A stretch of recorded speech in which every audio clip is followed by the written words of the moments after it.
Sa atong unang pagbasa, gihisgutan nga ang Ginoo maogyo'y atong dalangpanan. Siya ang atong bato, lig-on nga dalangpanan. Unya, niingon sa diri sa atong ebanghelyo, ang balay nga gitukod diha sa bato, bisan pag-unsaon, pagdamag sa hangin, mga bagyog, mga baha, di gyud siya matumpag or mahugno tungod kay gitukod diha sa bato. Lingiay mong tupad na inyong balay na as bato. Gitukod bas bato inyong balay. Na nya unsa may kuan ani, unsa may lungtad ani niya, kana bang tinuod nga pagtuo maura ginay gikinahanglan aron makapasud nato ngadto sa langit. Ningon si Jesus sa atong ebanghelyo, dili tanan nga nagsangpit nako Ginoo Ginoo makasulod sa gingharian sa langit. Dili tanan. Nilain na sang lingi sa imong tupad. Ingnan ni simba man ka, siguro na kang malangit. Ingnan ko no. Mo na. Daghan kay nato kasigig simba, ako sigig misa, sigig serve diri, basa diha, kanta, ana, sulob-sulob pa na mga puti, mga brunda. Siging Christmas party kay organisasyon lagi ko no, sulob-sulob ang ilang mga uniform dinhi simbahan. Nya padung dahil sa impierno. Lisod no? Sige tagsangpit sa ngalan sa Ginoo nya maimpierno di ay. Unang dili igo ang pagtuo. Kinahanglan ang pagtuo tininuod gyud. Ug unsa may tinuod nga pagtuo, kanang maminaw ta ug motuman sa pulong sa Dios. Maminaw, motuman. Igo ra gaytang maminaw, nya di motuman, ang ihingan sa Ginoo nato buang-buang. Ug wa gyud buang-buang nga makasud ngadto sa langit. Noon ang paborito na kong term, buangon. Gilain na sang lingi si mong tupad. Ang di mo lingi, buangon. Ing na dili ka magsupak-supak sa pulong sa Ginoo. Ing na ba no? Di ka mo supak. Kita na ba ang sagad gid natong dali kayong supakon kana gyung sugo sa Ginoo. Nya ganahan kay tang motuman sa sugo sa tao. Pananglitan ka na lang moingon ang Ginoo, kung kamo magpahulam, ayaw na mo paningil og bayad. Nya ang tao moingon, ang utang dapat bayaran. Hay may inyong ganahan ana sundon. Tubag. Wa na mo tubag. Kanang moingon ang Ginoo, higugmaa ang imong kaaway. Nya ang sugo sa tao, patya ang imong kaaway. Kay basig maunhan ka. Hay may inyo anang kuan, sundon. Kanang moingon Ginoo, pasaylua ang nakasala nganha nimo og kapituan kapito. Pero ang tao moingon ayaw pasaylua kay mag-anad na. Disiplinahasad, patagmasad, pailhasad. Ana, mao nay ato. Nya hay man inyong gisunod ana be. Kanina lang ingon ang Ginoo, ipanghatag ang imong kwarta ngadtos mga kabos. Nya ang tao moingon tigom gyud kay para na sa imong future. Di hay may inyong sunod ana be. Na. Wagi ayo, di gid mo manubag. Hala na mo diha. Unya unsa may resulta? basta dili ganita qualified nga musod sa langit ang mahimong bunga ana, ang kinabuhi nato dinhi sa yuta gubot kayo. Basta magsunod ganita sa pulong sa tao niya, magsupak-supak tas pulong sa Ginoo, gubot ngano man kay kining mga yawanon nga mga butang sa kalibutan, mao man gini ang muhasmag nato, mao man ni ang magsigig hasmag. Nya nanginhanglan man tag kalipay, kalinaw, kahiusa, sa pelain, kauswagan. Nanginhanglan man ta ana, nanginhanglan sa taog maayong panglawas, taas nga kinabuhi. Ana magay mga tiwasonon kay naong dinhi magsigil lang yapog paana. Gunitan pa akong kamot og naay breast cancer, gunitan pa akong kamot pader. Itapion man on breast dugan mag-igking sa ko. Kay naalagi ko no siya breast cancer. Ang kuyaw na cervical cancer. Dadon sa niya akong kamot kay publisingon. Gusto jud kay ta ana kanana ang long life, gusto kay tag healing. Pero unsaon man paglihok aning kalinaw, kahiusa, kauswagan, healing ug uban pa, kun magsupak-supak ta sa pulong sa Ginoo nga maoy tuburan aning tinuod nga kalipay, kalinaw, kauswagan, kahiusa o kaayuhan. Mauna nga mingos Kristo kaning iyang pasabot ani nga matumpang, mahugno, mauna na nga ma-stress ta, magdepresyon ta, ang uban maghikog na, hugno, na. Wasak, matud pas Tagalog. Wasak na wasak. Nagigiba. Tagalog sa tagpanagsa. Nilingi ay imong tupad. Kumusta imong buhay? Kumusta ang iyong buhay? Matibay o sira-sira? Ke sira-sira. O sa ito ng kanta? Whatever. Ke sira-sira. Sinira-sira sa mga pagsubok sa buhay, mga anak. Dili ta kasagang sa mga damag sa yawa. O na diha sa ato ro mga leaders na idaghan diha nga natintal sa yawa.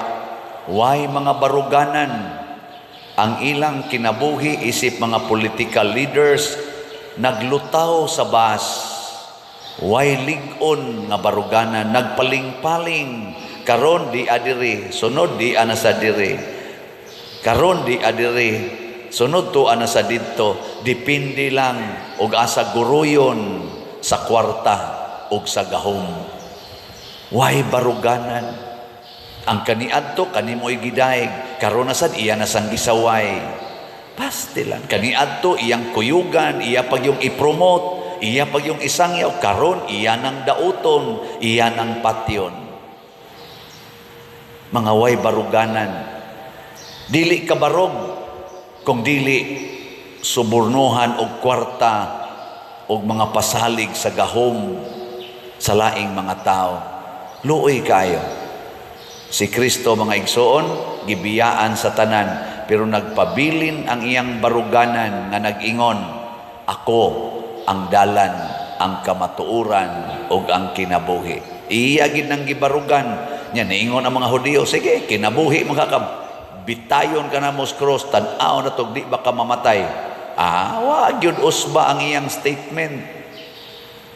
Nya namatay si Jesus o wa? Pagbitay nila sa cross, namatay si Jesus wa?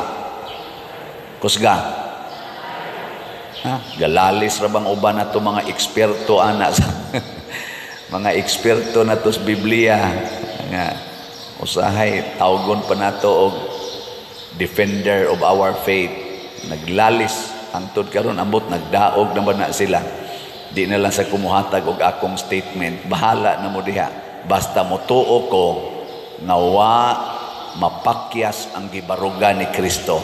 Kay iya masatong gisumpayan, kinahanglan kong mamatay aron mabanhaw Kinahanglan kong mamatay aron maluwas ang mga patay. Kinahanglan kong mamatay aron mabuntog ang yawa. Iya man ang statement, santo pa namatay gid siya, pero nabanhaw. Ug mauni ang lig-on kaayo nga bunga sa atong pagtuman sa pulong sa Ginoo. Masakitan ka karon, ikaw na usab ang malipay. Kana bitang pulong sa Ginoo, ang nagpaubos ipataas. Ang sa sunod, ang nagpataas ipaubos. Bisag tanaw nato sa atong mga political situations. Ayaw lang usas atong kinabuhi. Political situation sa atong nasod. Di nila sa atong nasod, sa inyong na-experience, labi na kamong mga kanini ang parehas nako nga tiwasono na. Sugdi lang pag una-huna niya to mga 1960s, 70s. Tanawa, kasagaran yung iisa sa katungdanan, katog yung gidaog-daog. Abisan sa atong mga sports, tanawas Manny Pacquiao, sigihag yubit, sigihag tamay, tulisokon pa, bugal-bugalan pa. So congratulations to Manny Pacquiao sa boxing. Iyang napakita ang pagpaubos, ang pagdawat sa mga bugal-bugal, mga yubit. Nganlan pa siya og musmos o sana kadang bata ba. Pero tumba man ang katong ingong dakong tao. Tumba man, nangahiwi man. Siya sa knockout sad siya usahay. Pero di gyud mo undang. Balik ra gyapon, daog lang gyapon.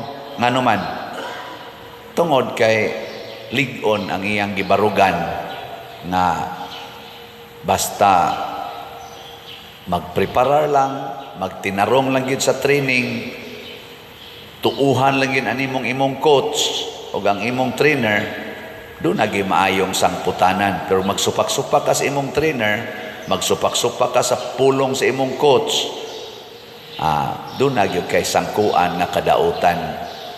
Ang atong coach, ang atong trainer, maogyod si Kristo. Niya, unsaon niya pagpadayon sa iyang pagtudlo nato, ang iyang pulong. Una, diri sa atong tubag sa Salmo, nag-ingon diri, bulahan ang nagaanhi sa ngalan sa Ginoo. Gi, lingi imong tupad. Ing nanianhi man ka, kinsa ngalan imong gida.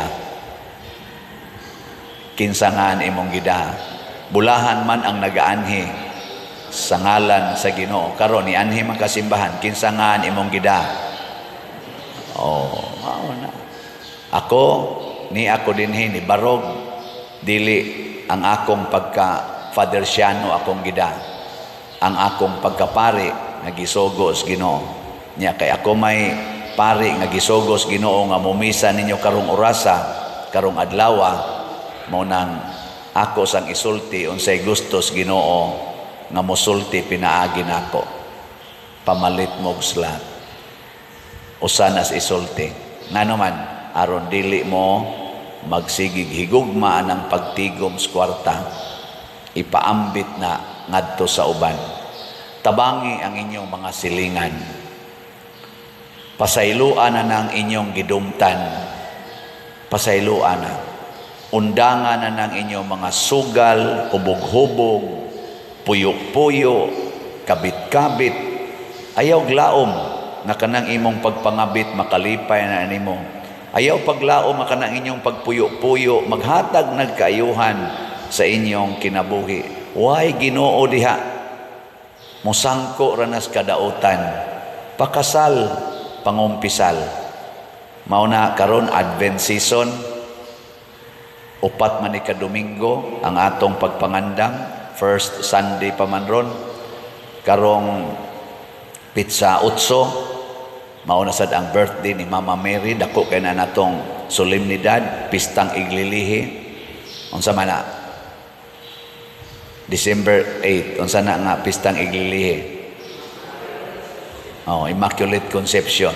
Unya kay maigo man siya sa atong second Sunday, ang atong simbahan may desisyon nga adto siya i-celebrate ang atong pistang iglilihi sa Pizza 9 inig Kalunes. So muna ugma na atay triduom ang ato mga misa, triduom mass na para sa Immaculate Conception nya inig Kalunes magpasidungog ta sa pista sa mahal nga Birhen. Ang Immaculate Conception nagpaila nga si Maria pagsugod pa lang niya gilimpyuhan as Ginoo, wa siya tagai og original sin, gipanalipdan siya og kining maong Immaculate State ni Mama Mary iya gining na maintain hangtod gyud nibalik siya saka ngadto sa langit or pagpasaka niya ngadto sa langit lawas og kalag. Nganong na-maintain man ni Mama Mary? Tungod kay iya yung giangkon, sulugoon ako sa Dios, matuman dinhi kanako ang imong pulong. Wa gyud matintal si Mama Mary bisag usa ka sa nganuman kay nagtuman sa pulong sa Ginoo. Ang iyang kinabuhi nakasentro diha sa bato. O kinsa to ang bato? Ang Ginoo. Muna kining atong slots, ato ning hotdog palit. Ayaw isentro sa kwarta ang inyong mga paglaom, isentro sa pagtuman sa pulong sa Ginoo. Nya kiningon man Ginoo, ibaligya ang tanan ug ang halin ihatag sa mga kabos.